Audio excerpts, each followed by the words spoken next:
مسئلہ یہ ہے، اس پہ میرا کلپ چڑھ چکا ہے یوٹیوب کے اوپر، کیا وفات النبی صلی اللہ علیہ وآلہ وسلم بولنا گستاخی ہے؟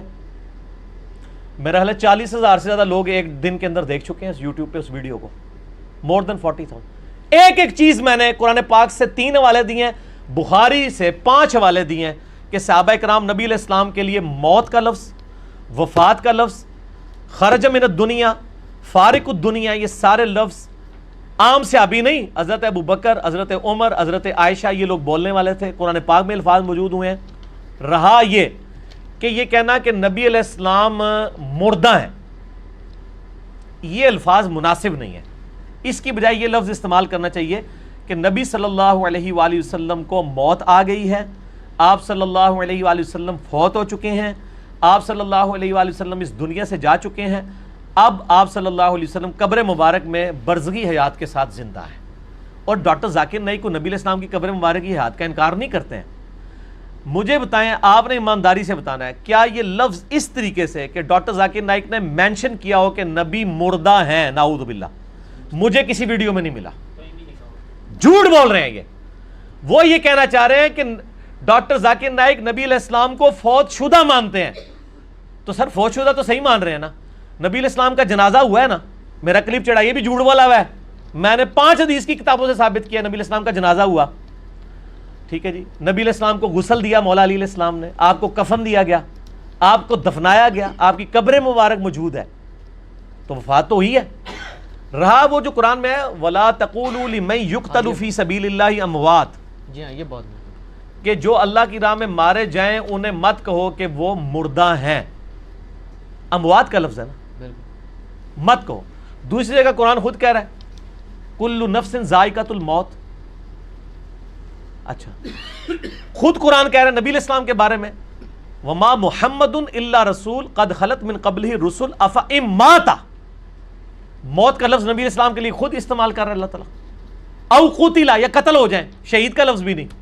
یا میرا کلپ دیکھ لیں، میں نے ان کے 14 طبق نہیں 28 طبق روشن کر دیے، بلکہ 1400 طبق روشن کر دیے۔ 1400 سال میں اگر کہیں تھے نا طبق ان کے، میری بات مکمل ہونے دیں، بیچ میں نہ ٹوکا کریں، کیونکہ میں خبریں نہیں پڑھ رہا ہوتا اس وقت، جو اللہ کی تائید مجھے حاصل ہے نا، جو کچھ میرے دل میں آ رہا ہے میں وہ بیان کر رہا ہوں، میں نے کوئی رٹا نہیں مارا ہوا، نہ یہ کوئی فیبریکیٹڈ انٹرویو ہوتا ہے میرا کوسچن آنسر سیشن، اس لیے بیچ میں نہیں ٹوکنا، جب تک میں خاموش نہ ہو جاؤں اس وقت آپ نہ بولیں بیچ میں۔ تو موت کا لفظ تو خود استعمال کیا۔ اب قرآن کس موت کی مخالفت کر رہا ہے؟ بیسیکلی کافر یہ کہتے تھے کہ یہ صحابہ جب شہید ہو رہے تھے نا، وہ کہہ رہے تھے دیکھو جوانی میں مر گئے، بچے چھوڑ گئے، اللہ نے فرمایا یار ان کو مردہ مت کہو، وہ اللہ کے لیے مرے، اللہ نے ان کو ایک اور زندگی دے دی ہے۔ یہ کافروں کو یہ بات بتائی گئی تھی کہ جو اللہ کی راہ میں مارے جائیں ان کو مردہ مت سمجھو، تم ان پہ افسوس کر رہے ہو، مر گئے، بچے چھوڑ گئے، بیویاں بیوہ ہو گئیں، خاندان اجڑ گیا، نا اللہ نے ان کو بہت بڑی زندگی دے دی ہے۔ باقی اگر اس کا کوئی یہ مطلب لے کہ دنیاوی اعتبار سے وہ مردہ نہیں تھے، اگر وہ مردہ نہیں تھے تو ان کی بیویوں نے نکاح کیوں کیے ہیں بعد میں؟ ام سلمہ کا جب خاوند فوت ہوا ہے تو اس نے نبی علیہ السلام کے ساتھ شادی کیوں کر لی ہے؟ امہات المومنین میں سے ہے نا، خاوند کو مردہ ہی مانا ہوا ہے نا، زندہ بندے کی بیوی کسی دوسرے کے ساتھ شادی کرتی ہے؟ مانا ہوا ہے نا۔ نبی علیہ السلام کی بیویاں کو جو دوسروں سے شادی کی نہیں ہے، اس کی ریزن یہ نہیں ہے کہ نبی علیہ السلام کی مبارک زندگی ہے، نہیں، اس کی ریزن قرآن میں آئی ہے النبی اولیٰ بالمؤمنین من انفسہم وازواجہ امہاتہم، نبی کی بیویاں امت کی مائیں ہیں، چونکہ ماں کے ساتھ نکاح نہیں ہو سکتا اس لیے وہ نکاح منع ہے، ورنہ کیا نبی علیہ السلام کی وفات کے اوپر ان کی بیویوں نے سوگ نہیں کیا؟ سر سوگ کیا نا، حتیٰ کہ مسلم شریف میں آتا ہے کہ امہات المومنین نے اپنے بال بھی چھوٹے کرا کے کندھے تک کروا دیے تھے کہ ہمارا تو خاوند مر گیا، ہم تو زینت ہی نہیں کر سکتے کسی کے لیے۔ امہات المومنین تو پوری زندگی سوگ میں رہی ہیں حضور کی وفات کے بعد، تو سوگ جو ہے وہ فوت شدہ کا ہوتا ہے یا زندہ بندے کا؟ نام ذکر کرتے تھے رونا شروع کر دیتی تھی، دنیا سے تو فوت ہوئے ہیں نا۔ بخاری مسلم سے میں نے ثابت کیا ہے کہ حضرت ابو بکر صدیق کا جو پہلا خطبہ ہے بخاری کے اندر کتاب المغازی چیپٹر میں، انہوں نے آ کے قرآن کی آیت پڑھی ہے انک میت و انہم میتون، بے شک اے نبی تمہیں بھی موت آنی ہے، تمہارے مخالفین کو بھی موت آنی ہے۔ پھر پڑھا وما محمد الا رسول، محمد تو نہیں مگر اللہ کے رسول، اگر یہ فوت ہو جائیں یا جنگ میں شہید کر دیے جائیں، شہید تو میں ترجمہ کر رہا ہوں، وہاں تھا موت آ جائے یا قتل کر دیے جائے، کیا دین چھوڑ دو گے؟ اور پھر آپ نے فرمایا الا لوگوں آگاہ ہو جو من کان یعبد محمدا فإن محمد قد مات، جو کوئی محمد کی عبادت کرتا تھا جان لے کہ محمد صلی اللہ علیہ وسلم مات کا لفظ ہے. مات کا ترجمہ کیا ہوگا؟ وصال شریف یا موت شریف؟ مات عربی کا لفظ ہے، وفات کا لفظ بھی نہیں. آپ صلی اللہ علیہ وسلم کو موت آ گئی ہے. کسی سے ابھی نے نہیں کہا جی آپ نے نبی علیہ السلام کو مردہ کہہ دیا آپ گستاخ رسول ہو گئے ہیں، یا آپ نے کہہ دیا آپ صلی اللہ علیہ وسلم کو موت آ گئی آپ گستاخ رسول ہو گئے ہیں. اور کہا من کان یعبد محمدا فإن محمد قد مات ومن کان یعبد اللہ، اور جو کوئی اللہ کی عبادت کرتا ہے فإن اللہ حی لا یموت، تو جان لو بے شک اللہ تعالیٰ کو ابھی موت نہیں آئے گی، وہ ہمیشہ زندہ رہے گا. مجھے پتہ ہے صحابہ میں کتنے لوگ نبی علیہ السلام کی عبادت کرتے تھے؟ کوئی بھی. تو حضرت ابوبکر صدیق نے یہ فرضی قصہ کہانی کیوں بنایا ہے؟ ہم ان کو مثال دے دے، کہتے ہیں جی یہ ساڑھے تو والی آیتاں لگاندے نے، وہ جڑی آیت ہے ہی کوئی نہیں سی، وہ پہلے حضرت ابوبکر صدیق نے خود بنائی. یہ آیت تھی کہ جو محمد کی عبادت کرتا تھا وہ جان لے کے اور محمد کی عبادت تو کوئی کرتا ہی نہیں تھا صلی اللہ علیہ وآلہ وسلم، نہ آج کوئی کرتا ہے. اتنا بڑا فیبریکیٹڈ جملہ بنایا حضرت ابوبکر صدیق نے اصل میں ان کے دماغ کھولنے کے لیے، کیونکہ حضرت ابوبکر صدیق کو وہ بخاری والی حدیث پتہ تھی کہ دیکھنا میرے امتیوں میری شان کو اس طرح بلند نہ کرنا جس طرح عیسیٰ ابن مریم کے ماننے والوں نے کیا. میں اللہ کا بندہ اور اس کا رسول ہوں، مجھے اللہ کا بندہ اور اس کا رسول کہنا. اصل میں اس انسانیت نے ایک بہت بڑا رسک فیکٹر انوالو ہو چکا ہے. اس انسانیت میں سب سے بڑا شرک نبی کے نام پہ ہی کھڑا ہوا ہے. عیسائیت کس کے نام پہ کھڑی ہوئی ہے؟ کسی بت کے نام پہ. میں کہتا ہوں حضرت عیسیٰ کو تو 2.25 ارب لوگ عبادت میں کلیم کر رہے ہیں نا، 1.5 ارب مسلمانوں نے بھی یہی کام کرنا تھا اگر نبی علیہ السلام اتنی سخت تعلیمات نہ ارشاد فرما کے جاتے. اور حضرت ابوبکر صدیق نے صحیح وفات کے بعد آپ کی اس بات کو مزید انڈورس کر دیا کہ جان لو اگر کوئی محمد کی عبادت بھی کرتا تھا نا تو جان لو کہ محمد کی عبادت نہیں، ہم اللہ کے ماننے والے ہیں. محمد تو ہمارے لیڈر ہیں، ہم جو عبادت ہے وہ اللہ کی کر رہے ہیں. سارے ان کو پتہ ہی نہیں ہے، یہ اللہ کے نام کے اوپر تو بھڑکتے نہیں ہیں، اللہ کے نام کا تو مذاق اڑاتے ہیں اور باقی ناموں کے اوپر بھڑکنا شروع کر دیتے ہیں. تو یہ کہنا کوئی گستاخی نہیں ہے. رہا یہ کہ نبی علیہ السلام کو ماننا، وہ میں نے کلپ دیکھا ہے شاہ جی، انڈیا کے لوگ گاف بول ہی نہیں سکتے. مانگنا اس نے بولنا تھا تو ماننا نکل گیا. دوسرا، ماننا لفظ کو تو انہوں نے پکڑ لیا، وہ پورا جملہ کیا تھا؟ جملہ بتا رہا ہے کہ مانگنا بولا یا ماننا بولا ہے، جملہ خود بتا دے گا. وہ جملہ یوں ہے، انہوں نے کہا سادھو سنت لوگوں کو تو چھوڑ دو، آج کی ڈیٹ میں وہ بات ہو رہی تھی کیا قبروں سے جا کے مانگ سکتے ہیں؟ جو فوت شدگان ہیں ان کو مدد کے لیے پکار سکتے ہیں، سادھوؤں کو، بزرگوں کو؟ تو اس کے جواب میں اس نے کہا کہ تم ان بزرگوں کو تو چھوڑو، آج کی ڈیٹ میں تو محمد صلی اللہ علیہ وآلہ وسلم کو مانگنا بھی حرام ہے.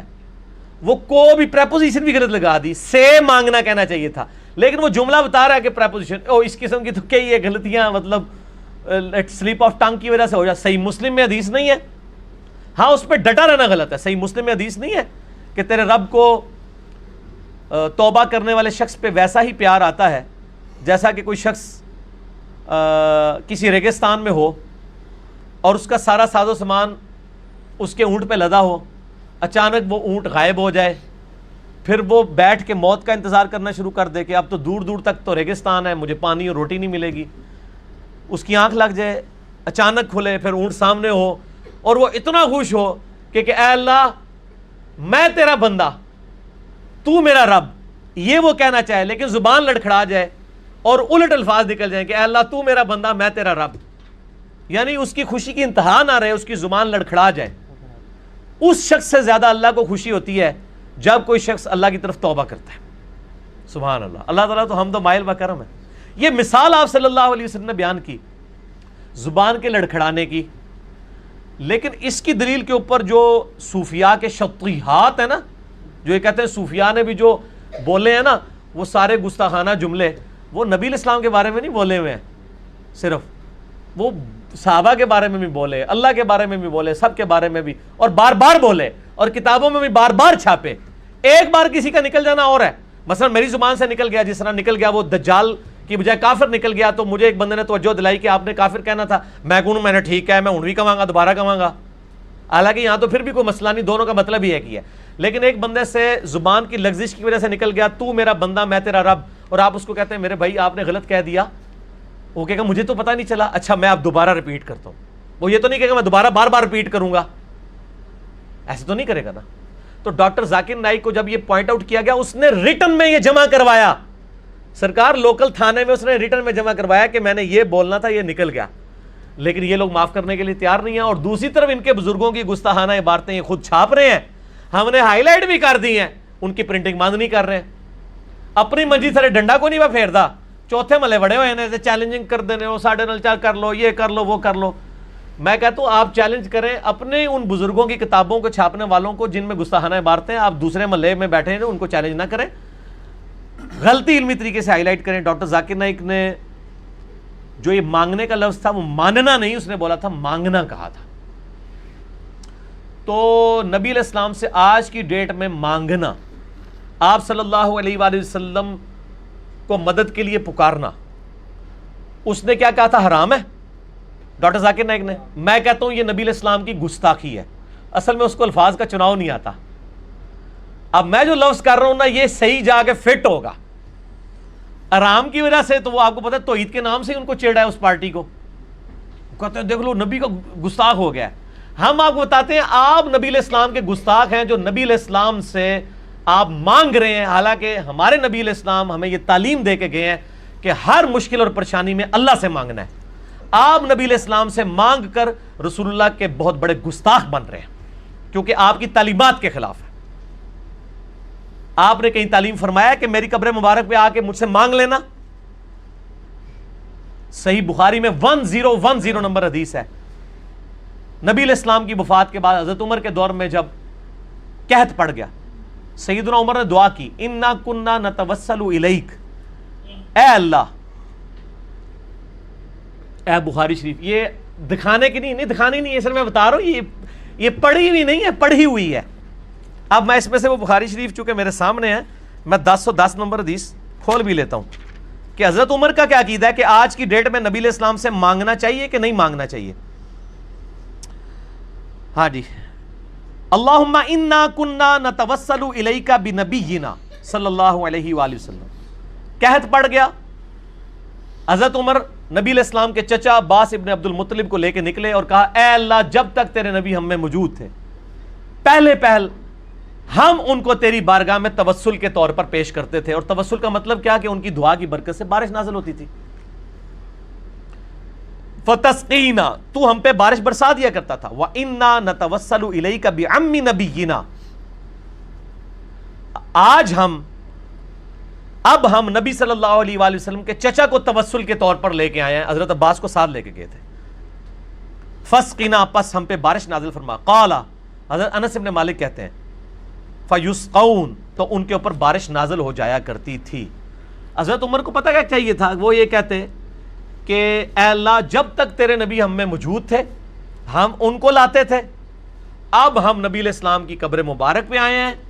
یا رسول اللہ صلی اللہ علیہ وآلہ وسلم جب تک آپ قبر مبارک سے باہر تھے آپ ہمارے لیے دعا کرتے تھے، اب ہم آپ کو قبر پہ پکارتے ہیں، آپ اللہ کے حضور ہمارے لیے دعا کریں تاکہ اللہ تعالیٰ ہم پہ بارش نازل فرمائے. یہ جو فارمولہ آج ایک خاص پارٹی نے، ایک فرقے نے اپنی پبلک کو سکھایا ہوا ہے، حضرت عمر کو یہ فارمولہ نہیں آتا تھا. حالانکہ حضرت عمر وہ صحابی ہیں کہ بخاری مسلم میں آتا ہے صلح حدیبیہ کے موقع پر جب پانی کم پڑ گیا اور ساری طرف سے وہ ایک پیالہ جمع کیا گیا تو حضرت عمر ہی وہ تھے جنہوں نے نبی علیہ السلام سے کہا تھا یا رسول اللہ اپنے مبارک ہاتھ اس میں ڈالیں تاکہ اس سے چشمے جاری ہوں. نبی علیہ السلام نے ایک پیالے میں ہاتھ ڈالا. جابر بن عبداللہ کہتے ہیں 1500 صحابہ نے پانی پیا، جانوروں کو پلایا، سٹور کر لیا، اور اللہ کی قسم ہم 1,00,000 بھی ہوتے تو وہ پانی اس سے بھی زیادہ تھا. حضرت عمر یہ کام کروا چکے تھے. تو میرا خیال ہے سب سے بیسٹ پرسنالٹی تھی حضرت عمر کہ وہ ایک پیالہ اٹھاتے، قبر رسول پہ جاتے اور کہتے یا رسول اللہ اپنا ہاتھ مبارک باہر نکالیں، اس پیالے میں رکھ دیں، امت کو سیراب کر دیں. یہ لا کے جعلی روایتیں مصنف ابن ابی شیبہ سے، ایک بدو آ گیا، عرابی آ گیا، اس میں عامش مدلس عن سے روایت کر رہا ہے. وہ جعلی روایتیں ایک دور کی کتابوں سے پیش کر رہے ہیں. اور خلیفہ راشد کا عمل صحیح بخاری کے اندر موجود ہے جو پوری امت کو عقیدہ بتا رہا ہے، وہ لیتے ہی نہیں ہے. ہمارا عقیدہ حضرت عمر والا ہے. ان کو تو وسوسہ بھی نہیں آیا کہ میں جا کے قبر مبارک پہ کہوں یا رسول اللہ میں نے تو یاد ہوگا آپ کو میں نے صلح حدیبیہ کے موقع پہ بھی آپ سے یہ چشمے جاری کروائے تھے، آپ مہربانی فرمائیں. لیکن نہیں، آپ ذرا دیکھ لیں وہ فضائل اعمال کے اندر بھی تبلیغی جماعت کی کتاب اور فیضان سنت دعوت اسلامی کی کتاب بریلوی دیوبندی دونوں نے اپنی کتاب میں لکھا ہے کہ حضور کی وفات کے 550 سال بعد شیخ احمد رفاعی نے آگے قبر رسول پہ شعر پڑھے تو نبی علیہ السلام نے قبر مبارک سے ہاتھ باہر نکال دیا. کتنا بڑا جھوٹ ہے. اما عائشہ کے لیے تو ہاتھ نہیں نکلا، سیدہ فاطمہ کے لیے تو ہاتھ نہیں نکلا جب اما عائشہ جمل کے لیے گئی ہیں. بعد میں جو شرمندہ ہوئی اس وقت نبی علیہ السلام روک لیتے. یہ سب جھوٹ فیبریکیٹڈ واقعات ہیں. بالکل آج کی ڈیٹ میں نبی علیہ السلام کیا کسی بھی فرشتے سے، کسی بھی مرے ہوئے بندے سے، چاہے وہ کوئی نبی ہو، فرشتہ ہو، فرشتے کو خیر بیچ میں سائڈ پہ کر دیں، کوئی جن ہو، کوئی بزرگ ہو، اس سے مانگنا گستاخی ہے نبی علیہ السلام کی شان میں، کیونکہ نبی علیہ السلام نے یہ تعلیم نہیں فرمایا. اچھا اب میں اجازت دو. اور اس کے اوپر میرا ڈیٹیل لیکچر ہے. مسئلہ نمبر 3، دعا صرف اللہ ہی سے.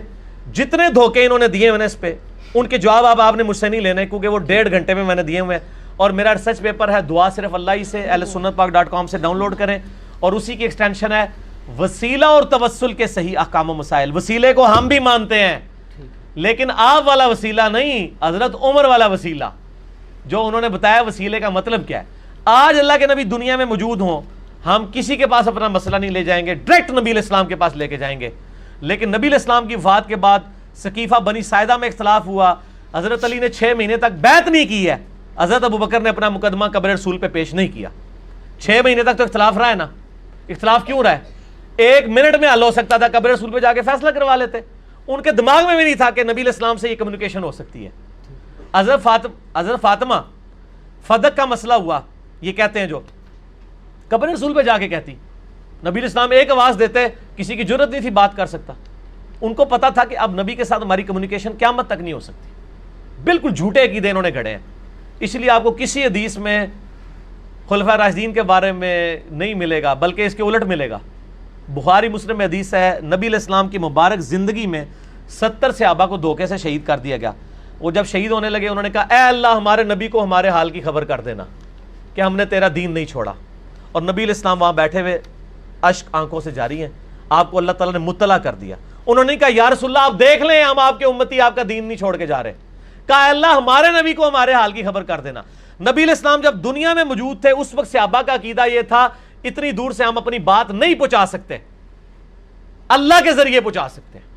اور آج بھی مسلمان کا یہ عقیدہ ہے. ہم درود شریف کیا پڑھتے ہیں؟ اللہم صلی علی محمد. ٹھیک ہو گیا جی.